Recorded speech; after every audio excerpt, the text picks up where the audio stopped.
Lord, i-bless mo mula umaga hanggang gabi ko. Panginoon, salamat sa lahat ng blessings na ibibigay mo sa akin sa araw na ito. Salamat sa mga bagong mga oportunidad na ilalagay mo sa way ko. Alam kong may magandang plano ka na naman sa araw kong ito, Lord. Alam kong makakasama kita ngayong araw, Lord.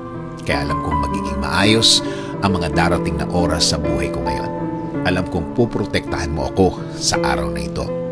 Ikaw na din, Lord, ang bahala sa mga taong may masamang balak sa akin. Mga taong walang alam gawin kundi mag-isip ng mga bagay na makakasama sa kanilang kapwa. Pero Lord, alam kong kahit anong galing nila, kapag ikaw ang kakampi ko, I will be protected by your presence, Lord. Kaya Panginoon, nakikiusap po ako na i-guide niyo po ang aking araw ngayon. Patuloy niyo pong i-lead. Ikaw ang manguna sa aking buhay. Ikaw ang magbigay ng direksyon. Sa'yo lang ako magfo-focus palagi.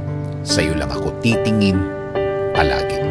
Sa araw din ito, Lord, sa'yo ako huhugot ng lakas, huhugot ng diskarte, huhugot ng talino o wisdom. Please provide me with these things, Lord.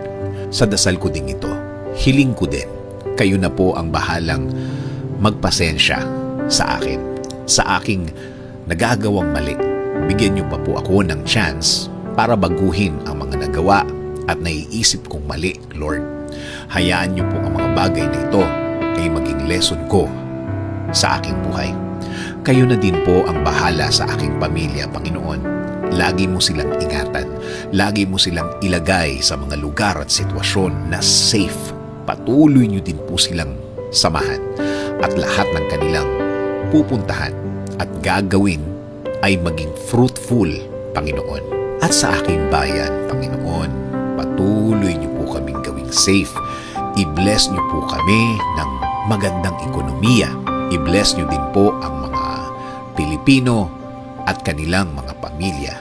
Kasama na po ang lahat ng mga OFW sa buong mundo. Salamat, Lord, sa mga biyaya mong ibibigay sa akin. Patuloy niyo pong pasukin ang aking buhay. Patuloy niyo pong gawin ang inyong magandang plano sa akin, Lord. At palitan niyo din po ang mga malulungkot na bahagi ng aking araw at gawin pong masaya.